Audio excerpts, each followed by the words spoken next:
আসছে 2026-27 অর্থ বছরের বাজেটের দর্শন হবে নিয়ন্ত্রণমুক্ত অর্থনীতি প্রতিষ্ঠা করা। এতে কেউ বাধা দিলে নেওয়া হবে কঠোর ব্যবস্থা, আর বাড়তি নজর থাকবে হতদরিদ্র মানুষের দিকে।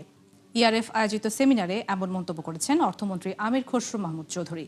এ সময় ভঙ্গুর ব্যাংক ও পুঁজিবাজার পুনর্গঠনে বাড়তি নজরদারির কথাও জানান তিনি। এ সময় সামষ্টিক অর্থনীতির স্থিতিশীলতা রক্ষার তাগিদ দেন আলোচকরা। রাকিব আল জাবেদের রিপোর্ট।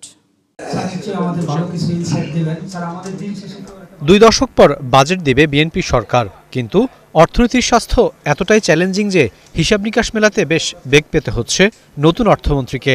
এ নিয়ে ইআরএফ আয়োজিত সেমিনারে তিনি জানান, দায়িত্বের 3 মাসের মধ্যে বাজেট দেয়া কঠিন কাজ, তবু সচেষ্ট সরকার। অর্থমন্ত্রী বলেন, বাজেট হবে সম্পূর্ণ নিয়ন্ত্রণমুক্ত। সব মানুষের কাছে পরিবর্তনের সুফল পৌঁছে দিতে কাজ করবে সরকার, আর এতে কেউ বাধা দিলে নেওয়া হবে কঠোর ব্যবস্থা। 1-1.5 মাসের মধ্যে বাজেট করা খুবই কঠিন।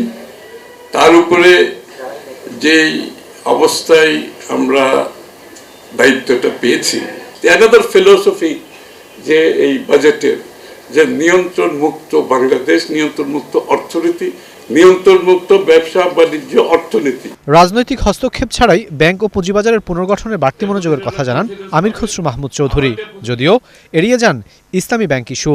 অস্থিরতা তখন কমবে যখন ব্যাংকগুলো রিক্যাপিটালাইজ হবে, ডিপোজিটের টাকা ফেরত দিতে পারবে, ডিপোজিটাররা কনফিডেন্স পাবে, আবার ডিপোজিট করবে, ব্যাংকগুলো লেন্ডিং করতে পারবে। This is the cycle.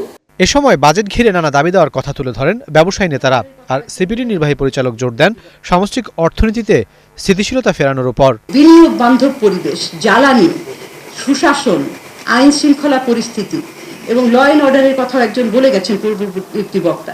এইগুলো যদি আমরা ফুলফিল না করতে পারি তাহলে এই লক্ষ্যমাত্রাটা আসলে পূরণ হবে না। টাকা ডিভ্যালুয়েশনে 45% আপনার টাকার মান হারিয়ে গেছে, তাহলে সেই টাকার সমন্বয় ব্যাংকে করতে হবে, কিন্তু ব্যাংক সেটা করছে না, বা সরকারের হয়তো সেখানে মনোযোগ দিতে পারছে না বা করেনি, বিশেষ করে ইন্টেরিয়াম গভর্নমেন্ট। সত্যিকার অর্থে কিন্তু আমাদের ইনভেন্টরি অফ প্রোডাক্টস বা অন্যান্য যেগুলো জ্বালানি only we have number 40 days, এবং এখানে কোনো ইনফ্রাস্ট্রাকচার, লার্জ এনার্জি টার্মিনাল কোনো কিছু হয় না। অর্থনৈতিক উত্তরণে সরকারকে সময় দেওয়ারও দাবি জানান মন্ত্রী। ভঙ্গুর অর্থনীতি থেকে স্থিতিশীল দেন সমৃদ্ধির পথটা সহজ নয়, এটা সহজ হবে না, এটা আপনাদের সাপোর্ট লাগবে। রাকিব আল জাবেদ, 71, ঢাকা।